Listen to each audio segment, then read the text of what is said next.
The Disney World Resort has a surprisingly good collection of coasters. They just opened their 10th coaster this year, and most of them are high quality attractions.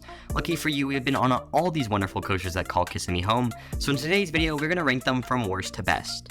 And for those of you wondering, yes, Space Mountain is being counted as 2 credits to make a top 10 list, but we could talk about the moral dilemma of the circumstance when we get there. Anyways, we have 10 entire coasters to talk about, so let's just jump straight into the content. So leading off our top 10 is Barnstormer at Magic Kingdom. This is a Vekoma Jr. coaster that I actually did not ride. I've ridden a plethora of this model and have not really been blown away by any of it. The only thing that can make this ride good is theming. I walked by it and I saw the theming, so I basically would say I called it a day. It's a +1. It's a Vekoma Jr. coaster. I don't think anything else can change that. It's not like Wandering Oak and Sliding Sleighs, it's just a family coaster with a loose-ish theme.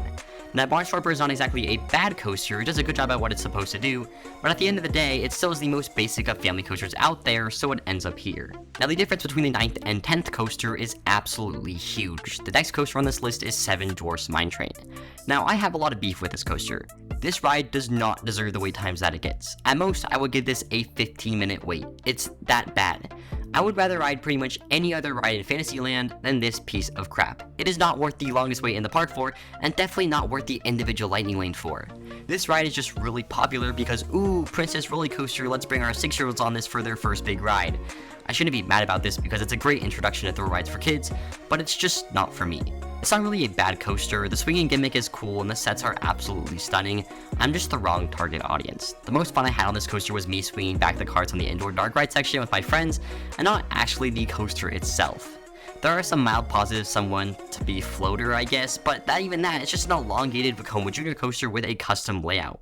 Unlike Barnstormer though, Seven Dwarfs Mine Train has immaculate theming, and it definitely does have that Disney touch of magic. Next up is Slinky Dog Dash. On paper, you look at this coaster and ask, why the hell is this in Disney World? A mock multi-launch coaster with LSMs? It even has a rolling launch. Why is this coaster in this park? And then you go to ride it, and you kind of understand why it's here. Slinky Dog Dash is by no means a bad family coaster. I actually really like this ride. It was the very first ride on my trip, and it opened my eyes and smacked me in the face and said, yes, you really are in Florida, the land of the gators right now. So what did this ride actually do? Well, it goes in a bunch of circles, and that's about it. I really like the whole queue line of this coaster, but the ride itself is just so-so. I enjoy the animatronic of Mr. Potato Head singing You Got a Friend in Me more than anything else on this entire coaster. The launches are insanely weak, and the forces are relatively mellow. There's some like half airtime on the bunny hills and some light positives in the valleys, but you're not getting dosed with any strong G's anywhere.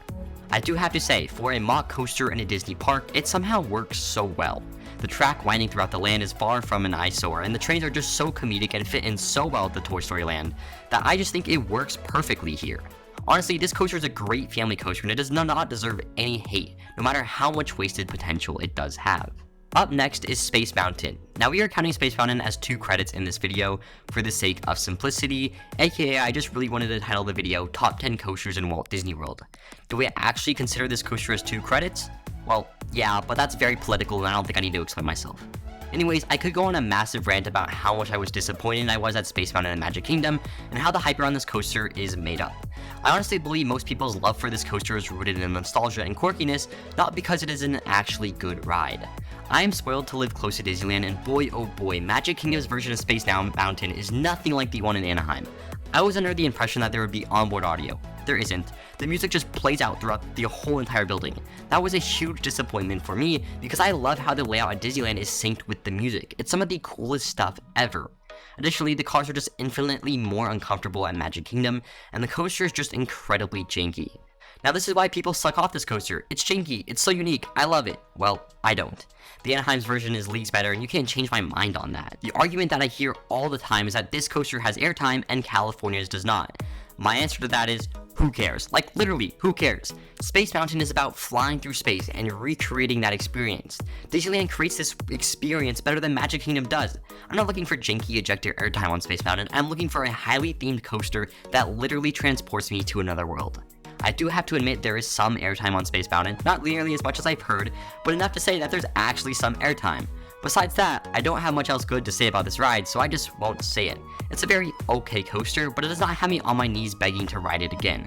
Also, I have no idea which side is better because I'm not a nerd, and both me and Flashwing say it's the same exact experience, so next coaster. In the 4th spot is Thunder Mountain. Now this coaster reminds me a lot about Anaheim's version.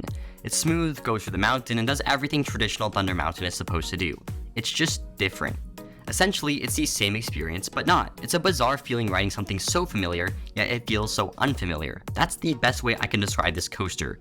It is really hard to determine which version is the superior one. In my rankings, the Florida and California versions both touch each other because I literally cannot tell the difference between the two of them. I would need a lot more rides to tell the difference and rides that are closer in duration with each other, but that's probably not going to happen. I do enjoy the queue and station of Orlando's version much more, so that's why it's slightly higher for me in my rankings. As for the ride experience, Thunder Mountain is just pure fun. There's some light positives, some light airtime, and some great head choppers if you're putting your hands up. Overall, it's just a solid family coaster with state-of-the-art theming. At Disneyland, I have this ranked below Space Mountain, but at Disney World, it's above Space Mountain because, well, you know why. Starting off our top 3 is Expedition Everest. Now a lot of people simp over this coaster, and I do really love this ride, but I also am missing the hype that a lot of people get.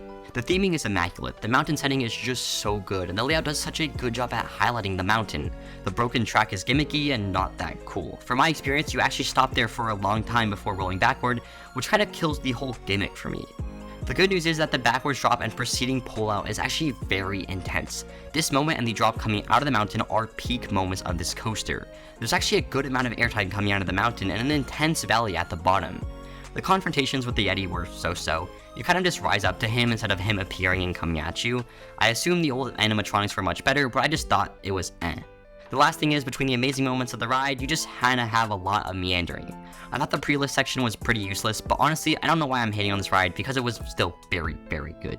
The second spot goes to Tron. This coaster opened up this year and I haven't rode it yet. I actually asked Flashwing, aka Darren, aka the editor of this channel, to place this within my rankings and he put it right here. I would also agree with him from a completely outsider's perspective, but then again, I haven't ridden it, so here's what Flashwing has to say.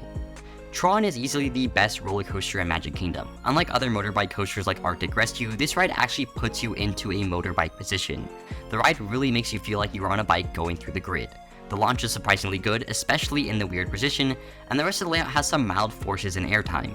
The theming is also incredible. The overhang is one of the most mesmerizing things at Disney World, and the ride has very good theming throughout, especially at the end with the projections showing the opposing bikes being destroyed. I also really like the gates that you traveled through. It made the ride feel like it had some purpose and a story.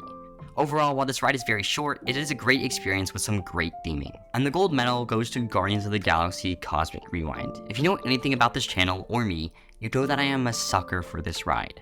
There is a reason why this is in my top 3. That might change as I ride more coasters, but I really don't think there's more of a complete experience on this planet than what Cosmic Rewind has to offer. The thing that makes Cosmic Rewind so good is that it takes Disney level theming and combines it with just the right amount of thrill to satisfy my coaster enthusiast needs. The technology from the pre-shows to the operations to the actual coaster itself continues to blow my mind away. This ride is smooth, forceful, and entertaining. Essentially, it's a modern Space Mountain.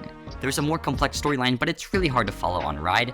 However, these stars and these sets are just so crisp and fresh that it really convinces you that you are flying through space. The coaster itself is also insanely good. First of all, it's super long. The duration of this ride is absolutely perfect. You really get the bang for your buck. You feel like it's gonna end, and it keeps going. And then you feel like it's gonna end, and then it keeps on going. And besides the long layout, this coaster has an insane amount of speed. The fact that you hit 60 miles per hour indoors is just amazing. It really does feel like you're going fast, and the spinning makes it feel so out of control, yet also so controlled at the same time. I don't think it's a ride that's as re-rideable as Guardians of the Galaxy Cosmic Rewind, especially with the multitude of songs that you can get. I went there during Christmas, so I got the holiday overlay. They removed it this year because it was so-so, and I do agree.